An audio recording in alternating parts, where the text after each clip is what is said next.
All right, welcome to the Fed Up Podcast. I'm Ryan Pottle here with Jordan Cruz. Yes, sir. And we are going to talk about what we are doing here. So what's up, Jordan? Ryan, my man. So as you can see, there's some symbolism logo with Fed Up. And just quickly to give the premise to what we are and this initial cherry popping adventure we're doing with our souls.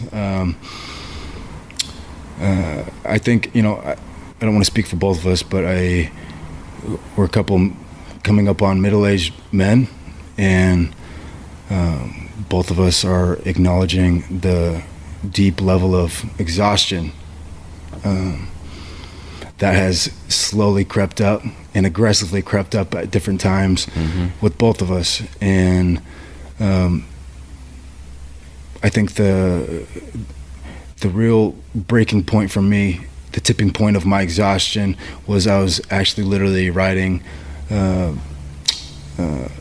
poem for my daughter when I got diagnosed with cancer. And I wanted to write a poem for her about the summary of everything that is everything and my perception of what the fuck that even means. And because at that point I thoroughly knew that I didn't know anything about anything in terms of purpose and significance. And I literally wrote, I'm exhausted. I'm so exhausted. I'm so exhausted of being so exhausted. I'm so fucking exhausted of being so fucking exhausted. Like, I just wrote that, and so many lines of that, and then it segued into where does that exhaustion stem from, and Fed Up, it's an acronym that stands for Fearless Entertainment, delivering uncompromised purpose. And I think everything you and I are setting out to do is through this medium of entertainment, deliver a conversation that is never compromising our honest perception of what purpose is. That's right. And the irony of it is purpose will never be tangibly documented in a way that is factual. You and I will never have the luxury of reading a book being like, oh, this woman or this man met God, quote unquote, and they now know what the purpose of everything that everything is. And if I want to understand the purpose of my life and my significance, I just need to read chapters 1 through 3. And then I'll segue into, how do I do this then, now that I know my purpose? God, if there is a God, he, she, it, it doesn't matter in the sense that can we prove that he, she, or it is there? What matters is what is God, or the idea of God, what does that mean to you? And as a byproduct, what are you doing about it? And so many people are connected to a form of God. I would say the majority of human beings are connected to a form of it, or have been spoon-fed some form of synthetic something, which is typically a way to control them politically or religiously, or to just instill fear in them, to be able to move them like puzzle pieces around in the way that the system that is selling them the version of whatever religion it is, like it's power. Because they're selling what purpose is and the path of it. But what's so ironic, bro, is I know that I'll never know, because the level of intellect and neurological, metaphysical brain power, we tap into a small percent of our brains even in our lifetime, let alone what is necessary to understand like how life began or how to live that life. Like, it's so fucking exhausting and complex. So anyways, not to get off on a tangent, but the point is my beginning of my exhaustion with being fed up with how things have been my whole life started that moment I started getting honest with, I know I don't know. Yeah.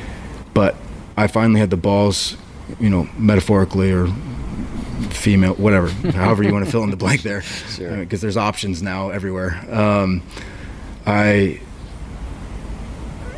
finally had the courage to sit down and talk to my daughter. If I wasn't going to be here forever, she deserved to receive the responsibility I had as a man, as a father, to give her the framework of everything I've been through in my life to help facilitate her path. Like I said, I think that's what a paternal or a maternal figure is. Mother, father, whatever gender you are. If you're a caretaker of a child, your responsibility is to help mold them on their path towards finding their truth. Yeah. And I didn't want to tell her what my truth was from a lens of, you need to do this my way. I wanted to say, learn from what I did and didn't do, and I pray and hope that you find your path and you stick to it fearlessly. So here we are. I mean, we're several years later. I mean, over 5 years from when I got diagnosed with cancer to where I am now. And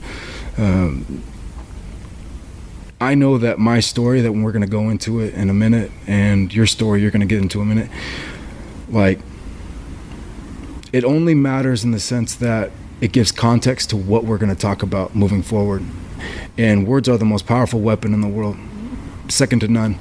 But what's most important about the words being said is recognizing that those words are fucking meaningless, absolutely meaningless, if the source of the words has not experienced experiences that have provoked an understanding contextually of what meaning is. Because there's so many people in powerful positions discussing what meaning is, have no fucking business talking about it, because just because you read it in a book and you've studied philosophy or theology or whatever, it doesn't matter. Reading about it and having it in a file cabinet up here and actually having a scrapbook of memories that are dark and some light, but having those experiences, that's what gives you validity to saying what you're saying. And you have no business saying shit. And in terms of saying things and a means to say this is some form of truth, like, you don't have any business saying that unless you've been through some experience that mirrors the discussion. And I think so many people get lost in just saying things to be heard and make noise because they need attention, and they're little girls and little boys trapped in adults' bodies, still begging for attention they never got as children. And I'll be the first to say, and I'm gonna talk about it in a sec, there is absolutely a broken boy still in my man's body. And I've spent most of my life protecting everyone, or protecting that broken boy from ever being seen. I used to weigh another 75 pounds of muscle. Like, I built a fortress of a man to protect anyone from seeing that scared little boy inside of me. You know what I mean? Yep. And we can talk about that at some other point. But it's just, I'm wanting to express that I will forever be in my own heart the cover model of Terrified Little Boy magazine. Every week I am on the cover of that. I don't want to sell that at the newsstand, you know what I mean? But this is like the breaking point, is finally meeting you, another grown-ass man that I love and have infinite respect for. Meeting someone and having a discussion and actually having the courage to open that discussion to whoever wants to join in. And the digital age we live in, technology it's terrifying what it's going to do and what it already has done in terms of breaking and dissolving our humanness, whatever's left of it. It's numbing us to a degree that is seemingly irreversible, and the suicide rate as a byproduct of social media and everything it's scary, man. It's going to be a legitimate, like, documented, like, medical epidemic. Sure. It will become that. But what's so interesting is my nature as a byproduct of never being on Facebook, Instagram, or Twitter, whatever the fuck, all the other, like, I've never been on any of that stuff because it never made sense to me.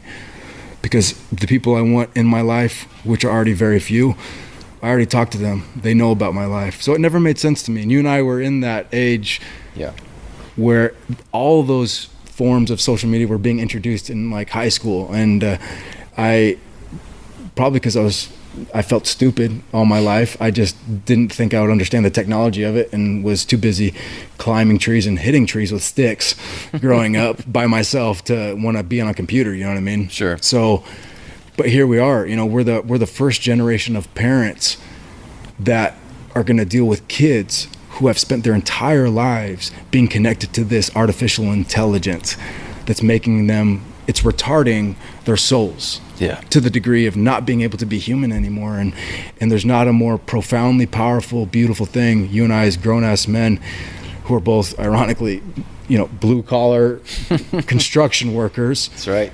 The last thing stereotypically we should be doing is sharing our feelings, because the level in which we could be crucified at work from all the badass grown-ass men we work with, the possibility and the likelihood is 110%, which is fantastic math for us keeping our jobs. No, but in all seriousness, I'm doing it for them too, because I've talked to so many of them and gotten to know them on such deep levels, and there's scared little boys inside every single one of them. And the amount of dip they put in their lip and spit every day is in proportion to the tears that are crying out of that little boy's soul. And instead of crying the tears, they let that dip spit drip out of their mouth. But it's secretly their little boy crying inside of them. That is, dude, that is right on. Yeah. Oh, my word.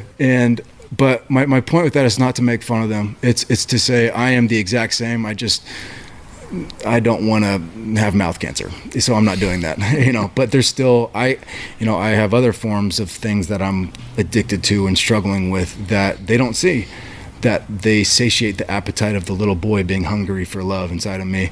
And so many of those men are so desperately wanting to go home and being able to connect with their kids. Yeah. And I can't tell you how many of them have horrible relationships with their wives, if they even see them, or I should say ex-wives.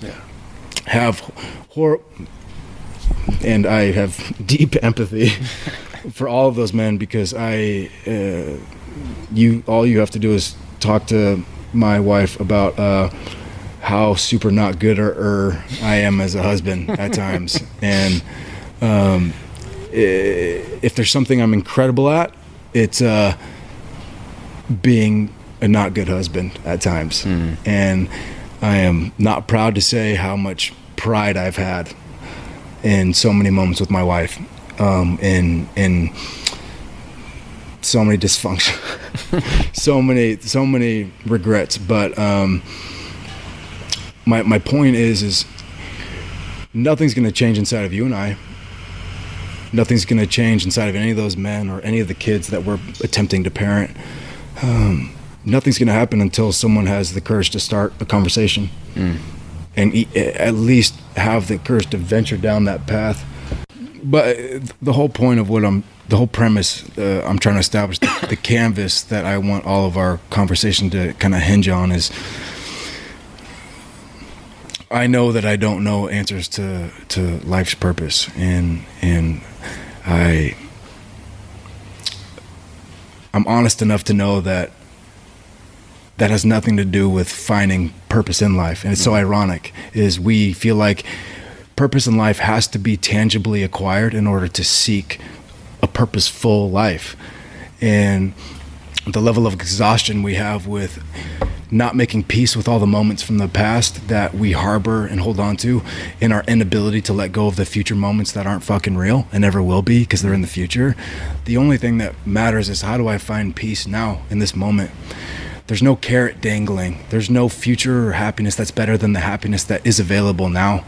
And actually paving that path is incredibly difficult to even contextualize.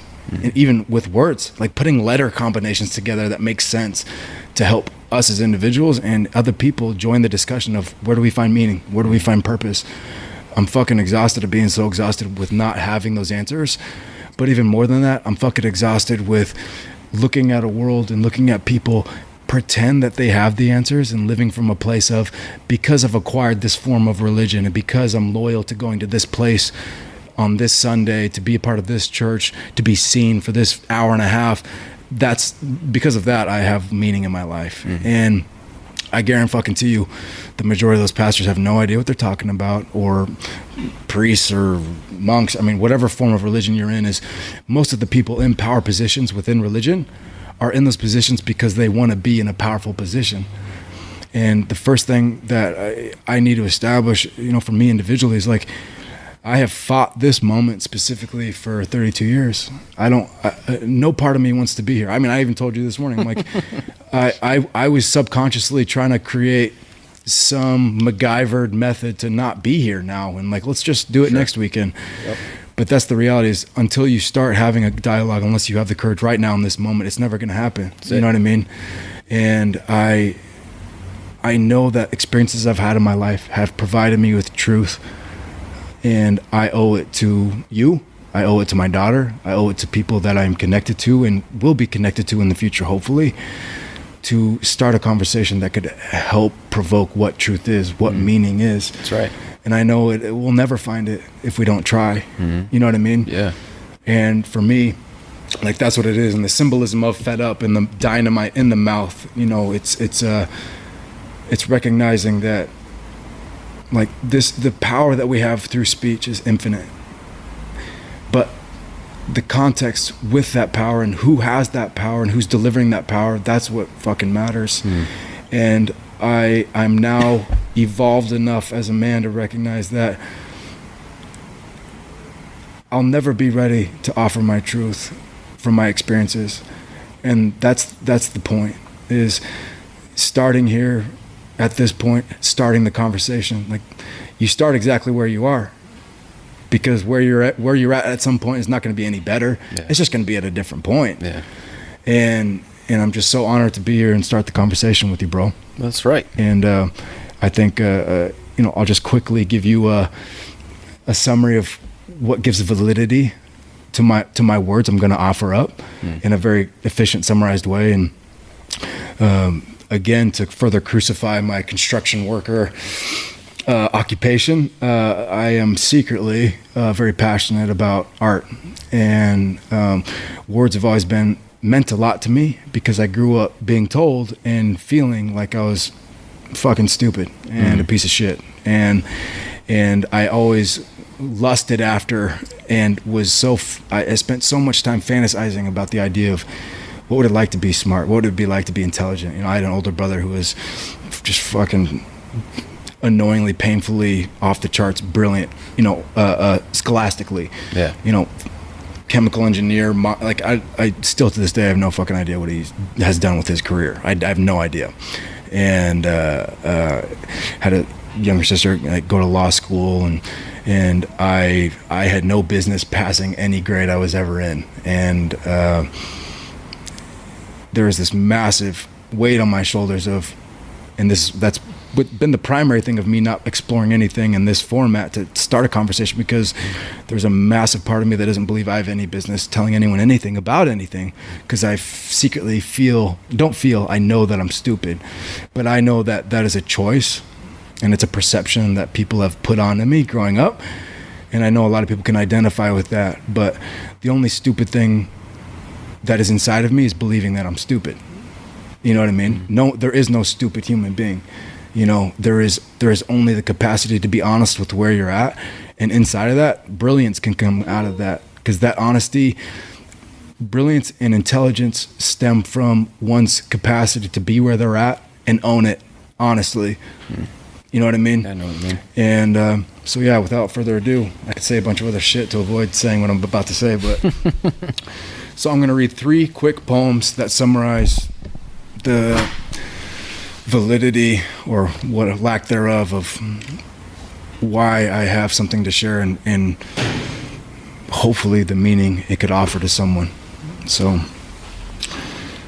and it's in a sequence of my life's evolution and where I'm at, so it'll make sense as I read it.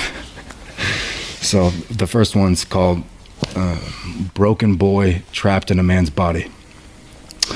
Am I a man? I was born over 30 years ago. Because of my age, I've been told that I am. Am I a man? I am a husband and a father. Because of these titles, I'm told I am.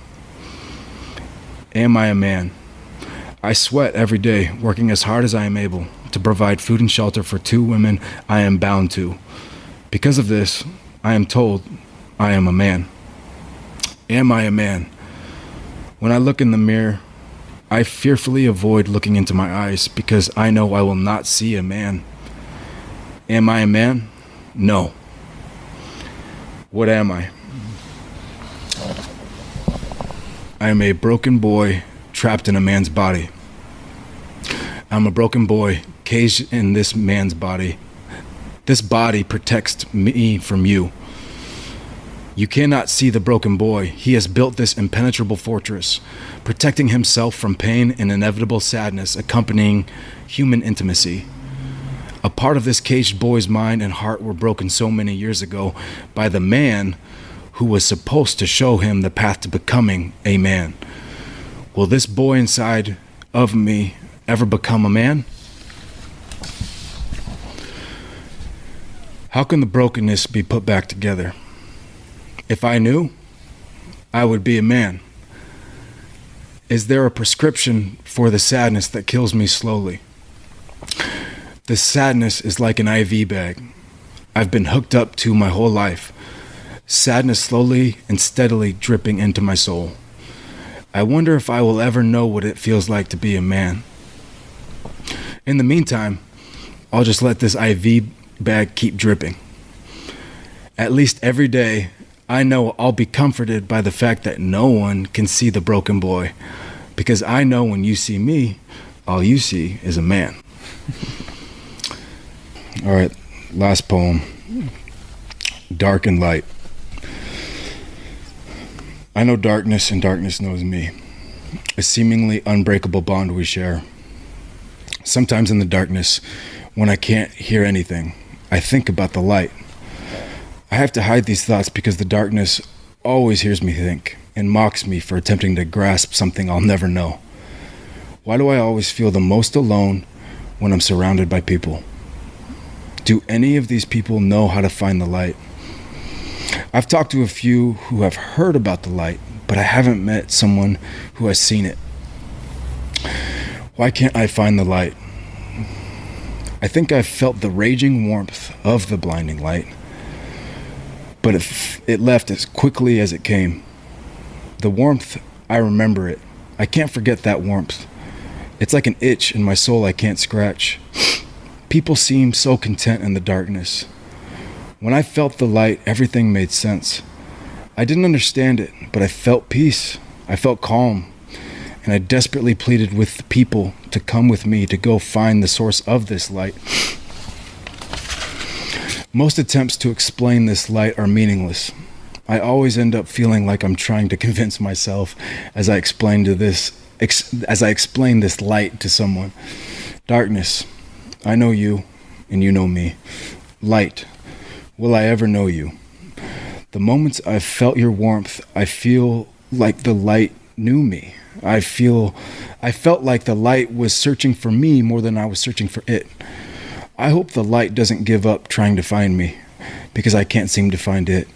I guess I'll just try to think about this light quietly and hope the darkness can't hear me think. And that concludes chapter 3 of the poetry, summarizing 32 years of, roses and daisies that have been abundant in the desert of my soul.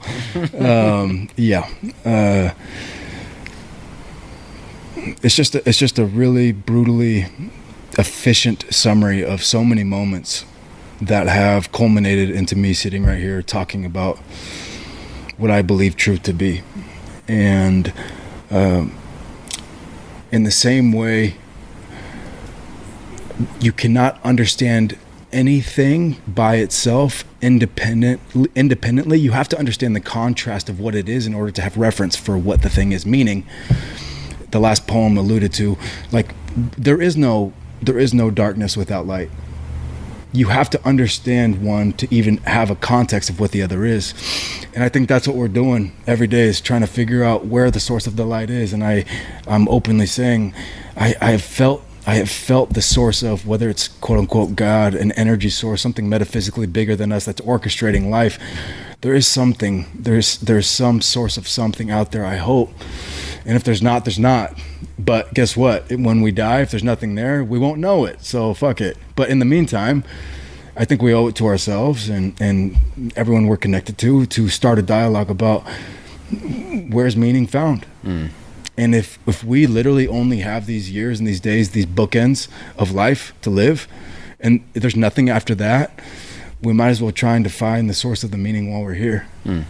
Or you can be defeated and live life selfishly, independently, doing what feels good. But I know, as you now know from this context, I think life's meaning has nothing to do with feeling good, quote unquote. Like, feelings have fucking less than nothing to do with truth. Truth is feelingless.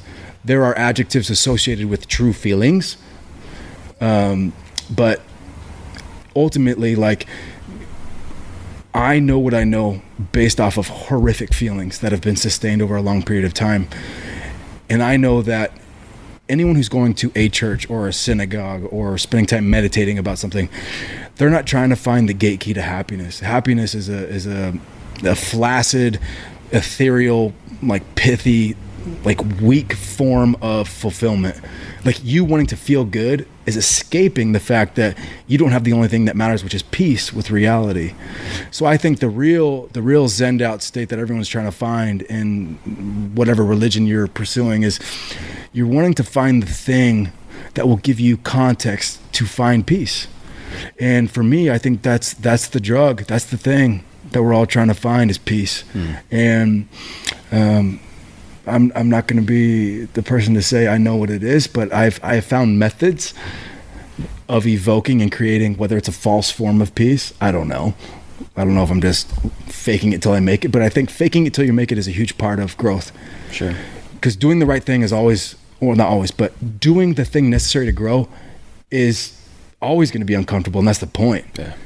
So that's what I have an insatiable hunger to understand within myself and how to provide for others is how do you knowingly, consciously press into the pain, press into the discomfort, and no longer associate that as a bad thing.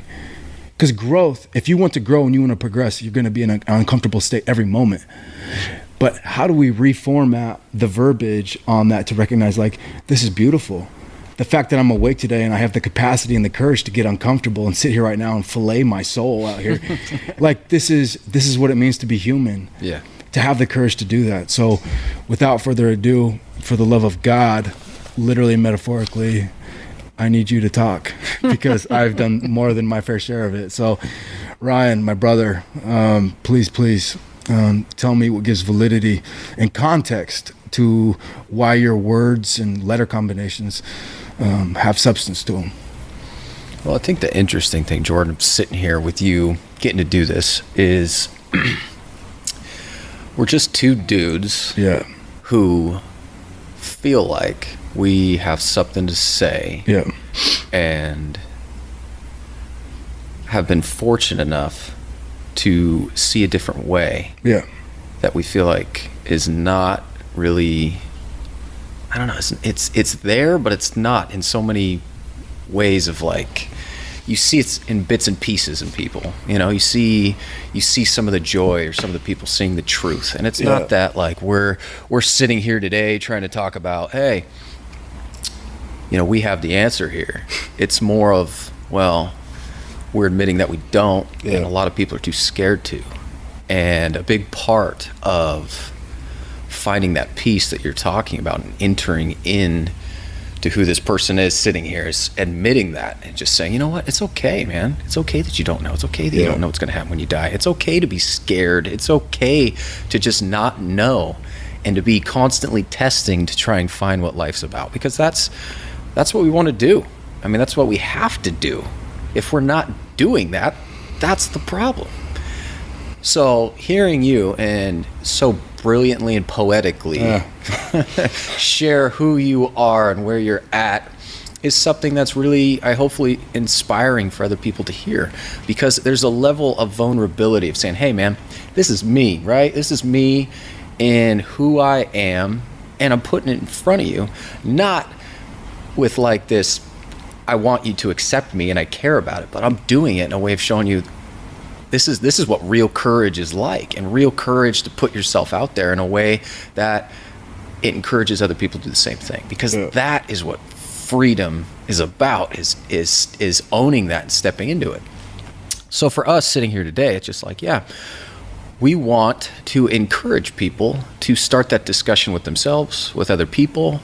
They could always hit us up if they want to talk about stuff, whatever it is, right? Because we want to do whatever little bit we can to change, to start that process. And that's what this is about. When you look at what Fed Up is and what we're trying to do, it's all about, how do we spark that, right? We're not saying we know the answers. We're not your gurus here sitting here. We're just saying that, we're two dudes who we feel like have been pretty damn honest with a lot of our stuff. I mean, it's me turning the spotlight on me and not being so poetically inclined, more of someone who has been raised in a Christian family where, my grandfather was a pastor, missionary type, who was very, much about teaching and loved doing it. And that was a big part of it. And me seeing that growing up and just being in touch with the church to the point where I always felt like I wanted to be a teacher. And I did end up going to seminary. I went to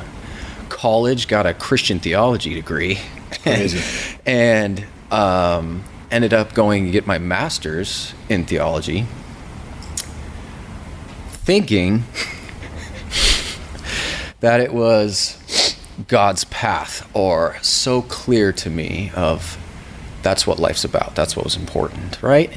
And looking back on it now, I'm like, man, dude, my intentions, I feel like, were great.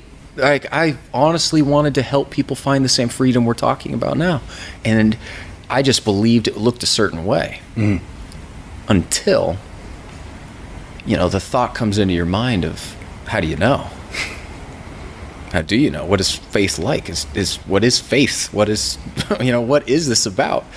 And that's a scary road, especially when you have an investment into your faith, where, still paying student loans on this degree that I thought would get me into something where I can help people and do that kind of stuff. All to realize that, man, it was just an ignorant pursuit. And to own that in a way where, I'm thankful for it now, compared to going through this process of just being like pissed off, wanting to be this angry person and say, man, I was duped, like my faith was something that wasn't real and true. But the thing about it is after kind of going through this whole process of losing it and stepping into this uncertain place of what needed to happen. It needed to happen because I was living in certainty. Certainty was my spiritual life. And that's, I feel like, the death of spirituality. So when you step into this uncertain area, especially living in uncertainty, it's like fucking going through Mordor, in Lord of the Rings. I mean, that's what it's like. It's just like, I didn't know what to do. All you want to do is like get out of it, figure out what's up, and like finally coming to a place where, man, just thankful that like I feel like it helped lead me to some place I really needed to go, and bring the freedom to help me look at myself in a new light. Because the hard part that I didn't realize was I was believing in something out of fear. I was believing in something for so many different reasons that it wasn't about it being true. It was connected to so many different things that were making it this delusional thing. And it's not that, to say that you can't have faith in a certain God or stuff like that. I think it all depends on where you're coming from with that. Like for me, I realized it was caught up in so many different things that made it, it twisted it, it tainted it. It wasn't pure, it wasn't true. It was all about me wanting that security blanket of when I die, I'm not going to go to a fiery place of freaking hell, being tortured, because that's a terrifying thought when you have that instilled in you in a kid, where you're like, this is a possibility. Oh my God. Right? Who wants that? Like, and you honestly believe it. And that's the hard part. Like, you honestly accept it and you believe it. It doesn't matter how ridiculous it sounds outside of somebody. If you believe it, it's terrifying. And to believe it, I was hook, line, and sinker into it. I was like, dude, I don't want other people to go to that place. Right? And it's crazy, because looking at it now, it's just like, how in the hell do you believe in something like that? Right?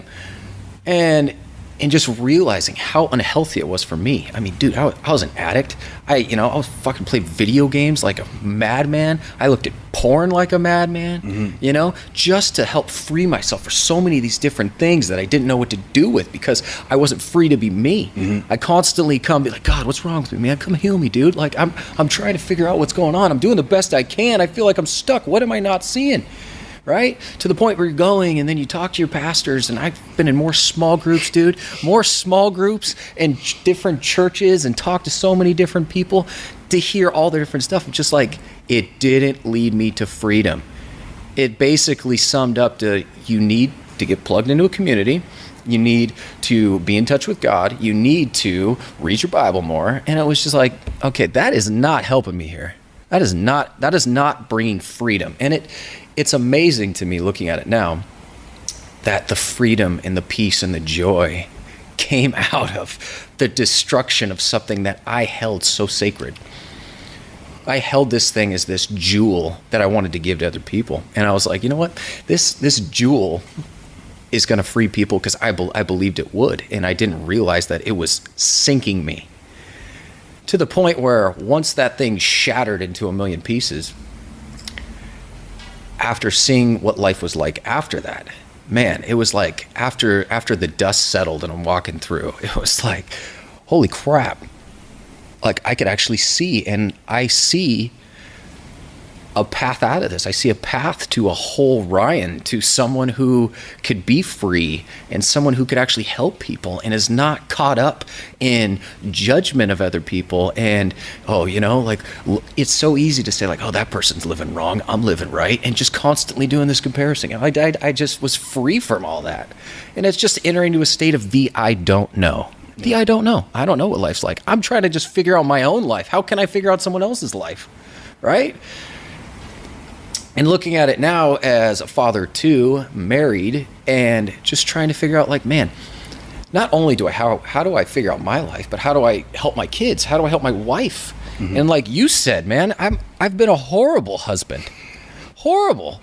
And I know that, and she knows that. We talked about it the other night, and it's just like, you know what? I was never going to be free to be a husband to really help my wife from where I was. Never was. I was trapped. And my intentions were I felt like I just honestly was pursuing something so pure. But it wasn't. I was deceived, and that's the problem. And the whole point of like trying to talk to this is to figure out, we need to realize it is possible for you to be completely deceived by these lies that are just floating around everywhere. And they grab us. And they grab us in a way where we believe them. And that's scary. It should be scary to us to realize that like we could be living our life on a lie. But nobody thinks about it that way. Yeah. Whether it's whatever, if it's God for you, if it's your self-image, if it's how smart or beautiful you want to be, if it's the acceptance of other people, like, do you feel like that's actually going to make you happy in the end? Because that's a fucking lie. And that's it. And so I think here is just a matter of like, let's just talk about it, man. Let's introduce this idea that like we're just trying to figure it out. And the more people that can be bold enough to say, hey man, I'm trying to figure it out too. And that's perfectly fine. It doesn't matter where you're at. I'm not a perfect person. I'm not going to sit here today and tell you all the ways I'm freaking fantastic. I could look at who I was and where I'm at now, and I'm like, thank God that I've changed. Yeah. So from where I was, but I'm still working as a husband. I'm still working as a father. I'm still trying to figure out like how to be a construction worker in the world that we're at today. It's not an easy thing to do. No. So I think the beautiful thing about it is we get to sit here talking to these microphones that record it on a computer and send it out to people. And whether or not 5 people hear this or 5 million people hear this, it doesn't matter. No. It doesn't matter. Because if it just inspires you or just inspires me, that's all that matters. What is a number anyway? I don't want to get caught up in that shit. Yeah. I don't, because it's more about doing what you need to do. And this is something that we both have looked at, and we're like, you know what? We need to do this because it's what we feel like we need to do. And like you could look at, we could sabotage it all day long and think like, oh man, I don't want to put myself out there. Yeah. Someone could look at me and judge me, and people are brutal. Yeah. They're brutal. I have another podcast that I've been working on with another friend, and it's just like seeing what people say and how they do it. If you care about that, don't do it. It's going to eat you up. So for us, I love that we get to sit here in this dirty ass shop getting to talk about real shit. Yeah.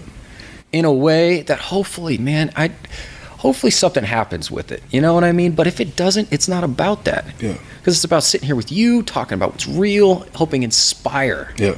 And that's it. Yeah. Right? Bottom line.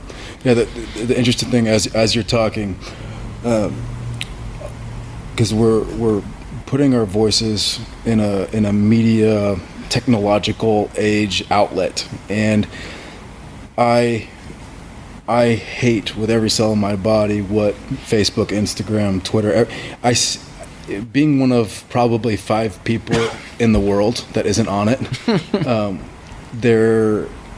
the freedom I have to observe, it's like I feel like I'm a scientist because I'm watching humanity be slowly killed emotionally in their souls by this thing, and I'm watching it knowing that I am just as human, but not flattering myself to say that, oh, I'm above it, because that's actually what's funny is like I've consciously chosen not to do it because I know how addictive my nature is, and I have been heavily influenced by people's opinions for so many years of my life, and it has dictated the majority of what I have and haven't done. My decisions have been largely hinged on what do I have to do to get the few people who are connected to me to give me a synthetic form of love and value. And it's currency based, and life's premise for everyone when they wake up and they dial in and log into a Facebook or a Twitter or Instagram, you're literally getting on the emotional stock market, and you're in the same way stock traders wake up at the crack of dawn to go look at a bunch of numbers and try to put numbers over here and get some more numbers over here. They're lifeless. In the same exact fucking way, Facebook, everything, when you log into that, you're saying, my stock is potentially compromised. I need to observe other stocks and other people, see how they're doing, how their lives are doing. And if I need to take another selfie today to show that my stock's going up because there's 2.3 ounces of cellulite that's been redistributed from my hips down to my ass, or there's an injection of this thing in a syringe that's now in my upper cheek, I'll probably get more likes because of this. So it's like we are knowing and unknowingly putting all of our value in life's meaning into a synthetic reality to where it literally is like Neo in the Matrix. Like we're plugged into this thing, and it's this synthetic reality. And guess what? In the same way, like literally to play off of the Matrix tangent, like when that bad guy goes back into the Matrix to help the bad guys, and he's eating a steak. He's eating a steak, and he's saying, I know the steak is fake, but fuck, it's delicious. Yeah. It's so good. My senses tell me it's real. Yeah. So it's fantastic. And it's that movie and that trilogy is so powerful because it embodies everything we're dealing with now. And I wouldn't be surprised if some point, if people had the option to choose to be plugged in and have a synthetic reality that feels good over being unplugged and having to deal with the hardships of reality, I think it would look exactly like the fucking Matrix. I think most people would want to be plugged in and eat the synthetic food because they're already doing it today and going to the McDonald's. And like we were talking about earlier, it's like everyone is satiating their soul's appetite. Everyone is fucking starving for love. And I know what that is to the extent of almost starving to death because of my soul's inability to digest love. I slowly killed myself, a slow suicide, as a more or less, for lack of a better word, as a slow, fuck you to my father of you want to see me die, then I will do that. And it'll be slow and it'll be painful and you're going to have to see what you've done to me. And I didn't know that as I was consciously going through that as a teenager, after years and years of hours of psychoanalysis and work internally, like I didn't realize that I was subconsciously killing myself because I was starving for love. It just was ironically manifesting as physically not digesting food because of my inability to digest emotional food in my soul. So it's interesting how that kind of dually happened at the same time. And literally my heart was physically dying. My body was eating my heart because it didn't have any protein sustenance. So your body starts eating its organs when you don't have any food, or there's no fat. I was just like a piece of meat. And your body's so brilliant that it's like, if you need sustenance, well, let's start eating your organs. Yeah. Your body becomes your own it becomes a cannibal. Yeah, totally. And it went from my heart. So it's this really interesting, fucked up, beautiful, metaphorical, dark season of life. But it gives me an understanding and an infinite compassion and empathy for people who are addicted to all that stuff, that synthetic reality. Because it does feel so good to have anyone, even if you know they don't care about you, to have a synthetic compliment or a synthetic acknowledgement of who you are. You know, and until we become blind to those things, we'll never see truth. You know what I mean? So this is, I think I can speak for both of us, what we're doing here, this is the opposite. If there was a polar end to anything, this is that. And in saying that, it's Facebook, Twitter, Instagram, all of those formats, there is good to them, obviously, because they're powerful things, and there's good to everything powerful. There's good and bad in it. It's how it's used. Unfortunately, it's used for horrific things. The opposite to that is this. We are the anti-Facebook, the anti-Instagram, the anti-Twitter, because there is infinite fearlessness in this conversation, and we are filleting truth out here in the most there will be no Botox here, you know, there will be no nip and tuck, you know, like it is the showing every ounce of wrinkle that you have in your soul, you know what I mean? So and I think this is the only place where truth comes from is when you're honest. So if you're wanting to create a life that has truth sustainably, you got to fucking figure out how to start being honest on a daily basis with where you're at. And what's so beautiful is you're at where you're at as a result of the culmination of all your experiences, but moving forward, and I think this is what you and I will always try to focus on, is the powers within the individual. You chose to navigate out of that claustrophobic emotional chaos of going to study theology and realizing that this is not the antidote to my chaos. It's actually sustaining and enabling the chaos in my life. And I'm holding on to this false sense of reality. And in the same way, I've done the same thing, not to get off on a different tangent, but you know, as you know, my dad was a pastor, worked at a Christian school, mom worked at a Christian school. Like I was around, like I ate, slept, drank this shit every moment.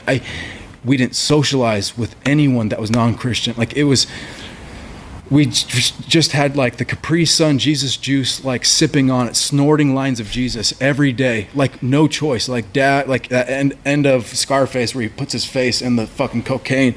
It's like that was every day. You wake up and there's that Jesus cocaine. It's like you will snort that shit. You'll be high on Jesus, and the way Scarface ends is how my soul ended as a result. It's the same fucking thing. You know, there's no truth in the cocaine, literally or metaphorically. And that's where we're at, is saying we have to start pursuing truth, and wherever we're at, or wherever who's listening or who does listen to this is realizing where you're at is exactly where you're supposed to be, because that's where you're at. But you have the choice right now in this moment as a byproduct of being provoked from this conversation, or moving forward, or maybe in the future it provokes you in some way. But you can start wherever you're at. Truth can be planted. That seed can be planted today. The acknowledgement of where you're at can be planted today, and you can nurture that shit. That's right. And you and I, think, are going to talk about, and that's what the symbolism of the rose in the Fed Up is. It's symbolizing that the power and the explosiveness of this truth.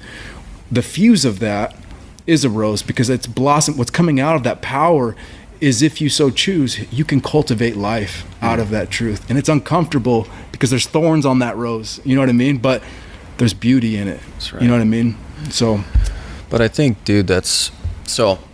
Just to wrap it up with this, please, is if anybody happens to find this video, this podcast or anything, it's just, do you want to jump into this thing with us and talk about some of the things that matter? Like the next one we're hoping to do is on significance, something we feel is being just cried out for right now. And this first podcast for us is just about us telling you know, telling you guys what exactly we're about, who we are, and what this thing is. It will morph, change, mold to so many different things as we continue on, but It's more of a call just to say, hey man, let's just start talking about some of this stuff. We're not telling you to have the answers. We're not telling you to run or leave your faith. We're not telling you to, have to drop everything. It's more of just like, let's just start talking about this stuff, because it's not talking about it that we're dying right now. You look at just in our nation alone and what's happening, and just how people are just so disconnected. And we were talking the other day about the suicide rate and just depression. It's skyrocketing, and it's like, you know what? We need to start talking about it. This is part of the problem. This is part of fixing it right now. This is what we want to do. And it's not we're saying we have the answers. We're gonna be raw and vulnerable and honest, because that's what we feel we have to do as part of it. And it's just an encouragement to whoever finds this to know that you can do the same. That you're loved, and a way to find and accept who you are and what that even means. Because that's what we want to do. That's all we want to do. Right? That's the thing, man. That's the best way you can conclude these thoughts, is because it's, for me, my soul, because of what I've gone through, I am, as humanly possible, I am blind to the fact that there are different ethnicities. I am blind to the fact that there are different genders. There's, we live in a city where gender equality is massively focused on, and people transitioning to different genders. And if you're whatever religion you are, it's like, if you're a human being, at whatever point you're at in your human experience, we are inviting you, and we're as humbly packaging up a provoking conversation of truth as we can. And if you have a pulse and you're alive today, no matter what gender, race, age, wherever you're at in your life as a human, we are honored to be a part of the conversation with you. And all we want to do is provide a path and meaning, and to let you know more than anything that you're not alone. That's it. You're not alone. That's it. And that's the thing that people, speaking of the suicide rate, it's like, that's the ultimate epitome of I am alone, and there's no hope of a family or a connection with another human here. And this is the beginning of making sure, if you are alone and feel that we are ensuring that you're not.